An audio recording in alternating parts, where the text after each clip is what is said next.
자, 그럼 이번에는 본격적으로 한국 만화의 미래에 대해서 좀 살펴보도록 하겠습니다. 최근 만화 시장과 관련된 얘기를 좀 나눠볼 텐데요.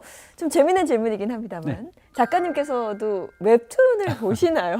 자주 보죠. 자주 보세요. 왜냐하면 졸업생들이 연재를 많이 하고 있잖아요. 그렇네. 세종대 그래도 보셔야 졸업생들이 되는구나. 봐야 돼요. 그리고 또 지금 졸업생 애들하고 졸업 작품 워크숍을 해 나가려면 네. 걔들이 보는 걸 제가 어느 정도는 화제작은 봐둬야 돼요. 배출한 제자들이 이제 자리를 좀 잡았잖아요. 네. 그럼 이제 새로운 그 플랫폼과 새로운 문화의 이제 경쟁자신 거예요. 그렇죠. 과거에 그런 어떻게 보면 아날로그적인 단행본 시장하고의 차이점은 뭐던가요?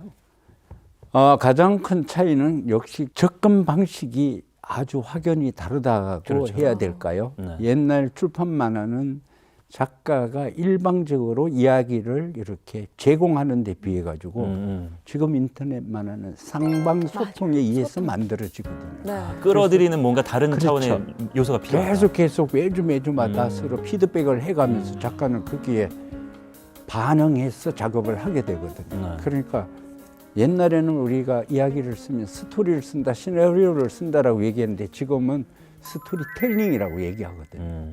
그러니까 소통이라는 의미가 굉장히 있는 거죠. 그러니까 옛날에는 우리가 만화를 하게 되면 가장 중요한 건 문장력, 그 다음에 묘사력이거든요. 네. 표현 묘사력. 근데 지금은 제일 중요한 게 가독성입니다.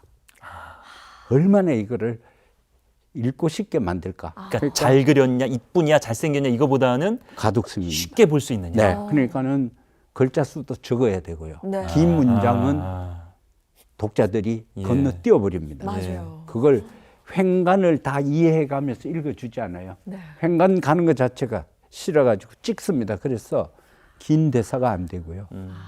그림도 묘사가 선명해야 됩니다. 복선이라든지 이런 것들을 감춰져 있는 거를 싫어해요.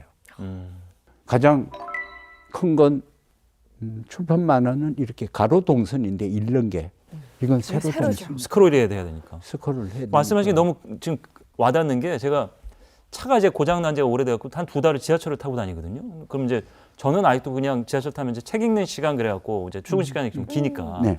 그 책을 봐요. 종이책을 보는데 이제 양옆에는 이제 젊은이들이 계속 올려요. 그렇죠. 뭐 게임하지 막 올린다 이렇게 싹 봤어요. 했더니 퍽, 윽, 악 뭐 이것만 나오는 거예요. 그래서 이게 뭘 보고 있는 거지 도대체? 소설을 읽는 거를 아주 힘들어하는 이유가 아이고. 이 횡간 이해를 안 합니다. 그러니까 이게 지루한 거죠. 네. 그래서 그게 이제 지금까지 말씀드린 게 그게 가장 다른 접근 방식이 완전히 달라진 거하고 그다음에 시스템적으로 보면 옛날에는 만화 잡지에 만화를 어떤 인기 작가가 한 20페이지 연재를 하면 나머지 300페이지는 다른 사람들 몫이에요. 그렇죠. 그럼 그 만화를 보기 위해서는 만화책 한 권을 사야 되니까 같이 사는 시스템이에요. 공생했었는데 네. 지금은 냉정하게 그냥 딱 골라서 보는 독식 거죠. 구조죠. 맞아요. 완전히 딱 해가지고 나는 월요 웹툰에서 난 요거 보면은 바로 튑니다 이제 다른. 그러니까 다른 사람에게 혜택이 없는 거예요. 그렇죠. 그 네. 두 개가 가장 다릅니다. 접근 방식하고 공급해주는 시스템. 시스템 요 차이. 두 개가 제일 다른 거죠. 그 변화 때문에 일반 출판 시장도 마찬가지고 만화 단행본 시장도 마찬가지고 위기다. 네. 과연 이것을 어떻게 타개할 것이냐. 맨날 옛날 작가들 모이면 그거 살리려고 난리들이죠. 출판사들 모이면 그거 살리려고 난리인데 지금 현재로 보면 한국에는 지금 현재는 솔직히 출판 만화 시장은 지금 현재 완전히 없습니다.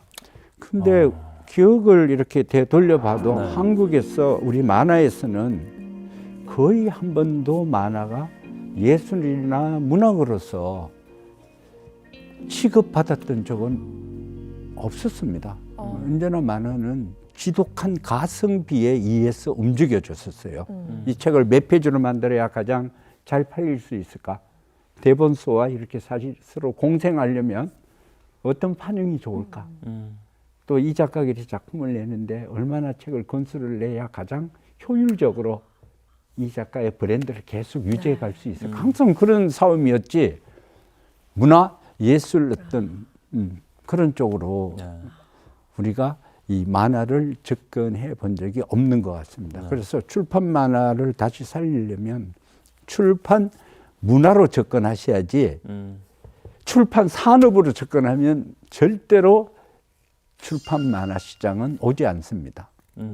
근데 이제 그런 문화로 접근하려고 하는 움직임은 조금씩 지금 이제 여기저기서 시작되는데 아직까지는 제가 볼 때 그렇게 자신할 수 있는 정도는 아닙니다. 네. 그리고 또 일본이나 이런 미국 만화를 보면 장수 만화라고 하잖아요. 굉장히 네네. 긴 시간 동안 연재를 이어가는 그런 작품들이 많은데 그에 반해서 한국 만화 시장에는 이런 경우가 좀 드물다 이런 얘기가 있거든요. 왜 그렇죠. 그렇다고 그렇죠. 생각을 하시는지요? 우선적으로 생각이 되는 이유는 일단 우리나라 독자들은 네. 어른이 되어가면서 만화를 손을 뗍니다. 어른이 되어서도 만화를 보는 걸 그렇게 자연스럽게 받아들이지 않으세요. 네. 너 아직도 만화 보니?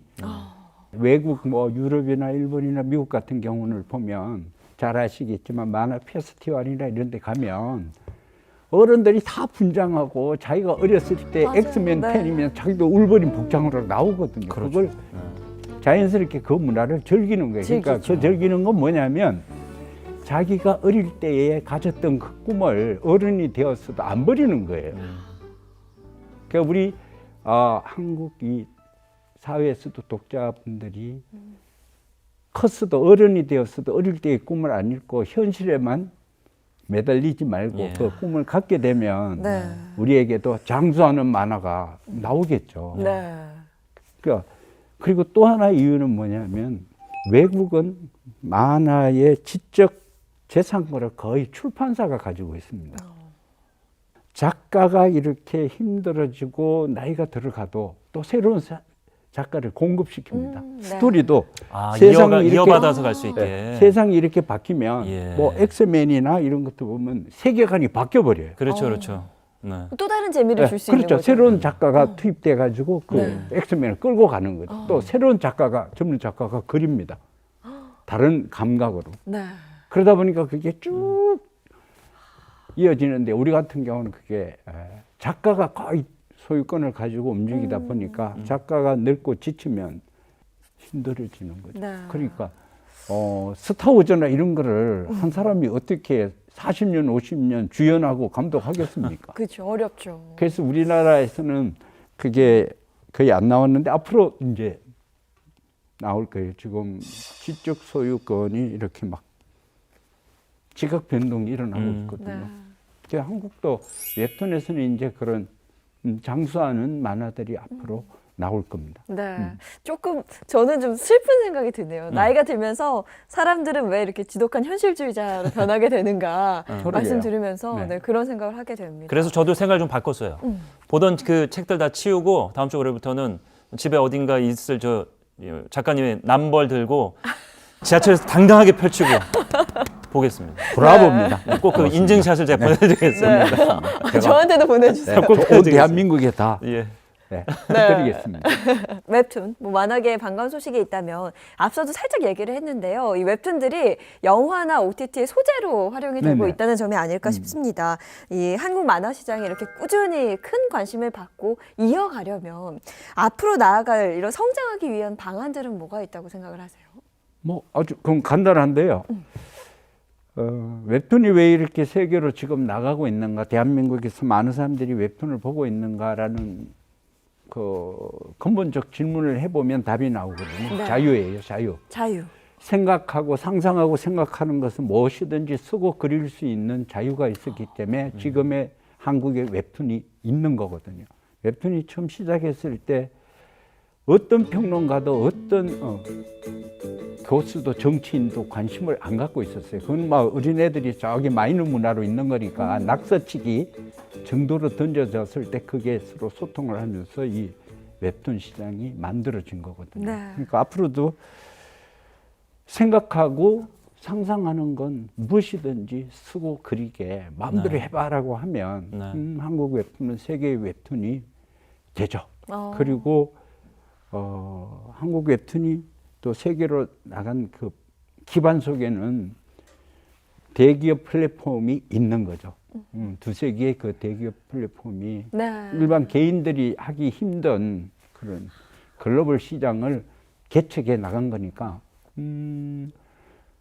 사실 네이버 같은 경우는 지금은 본사가 LA에 있거든요. 네이버 웹툰의 본사는 그렇군요. LA에 있고요. 예, 예. 한국에 있는 건 지사고 일본에 있는 것도 지사입니다. 그건 다시 얘기하자면 마블이 돼 보고 싶다는 욕심이죠. 그러니까 그런 면으로 이렇게 진행을 하고 있으니까 네. 작가들에게는 자유를 그래 너 하고 싶은 대로 마음대로 얘기해봐봐. 한계 없이. 네. 그리고 글로벌 서비스를 해 나가는 회사들은 더 국민들이 더 박수를 쳐줘가지고 한국의 웹툰이 세계의 만화의 한 블록이 되도록 네. 응원하고 홍해줄 필요는 있죠. 그러면 될 거라고 봅니다. 두 가지입니다. 네. 작가님의 또 앞날의 어떤 계획 이런 것도 네. 좀 궁금해하실 것 같은데 저도 궁금하고 이제 팬들도 궁금하실 텐데 어떤 작품으로 또 팬들과 만나게 되실지. 계획은 한 2년 전까지만 해도 어린이에게 동화를 들려주는 그런 할아버지 작가가 되고 싶다라고 얘기를 했거든요. 근데 그거 오늘 이 자리를 빌어서 수정해야 될 것 같아요. 아무나 하는 게 아니더라고요. 누구에게나 자기만의 길이 있고 자기 한계가 있는 것 같아요. 제가 브랜드 웹툰을 하면서 동화 같은 이야기를 몇 편을 해봤는데요. 네. 그렇게 생각만큼 즐겁지가 않더라고요. 작업을 하는 과정에서 본인 스스로가. 네. 근데 이번에 늑대처럼 홀로 이 노인의 비장한 무사 얘기를 하니까 역시. 너무 재밌는 거예요. 쓰고 그리는 게. 네. 그래서 방향을 바꿨습니다. 어른을 위한 동화를 앞으로 하고 싶습니다. 지하철에서 볼 거 많아지겠네요. 네. 환상 특급 같은. 예. 네. 저하고 똑같이 이제 나이 들어가는 뭐 50, 60, 70으로 가는 노인들이 그래 이걸 볼 때는 내가 살아있는 것 같다. 그런 어른을 위한 동화를 하는 쪽으로 바꿔야 될 것 같습니다. 네. 다음 목표는 그겁니다. 오늘 집에 가서 저희 아버지께 전해드릴게요. 예. 고맙습니다. 굉장히 좋아하시지 않을까라는 생각이 듭니다.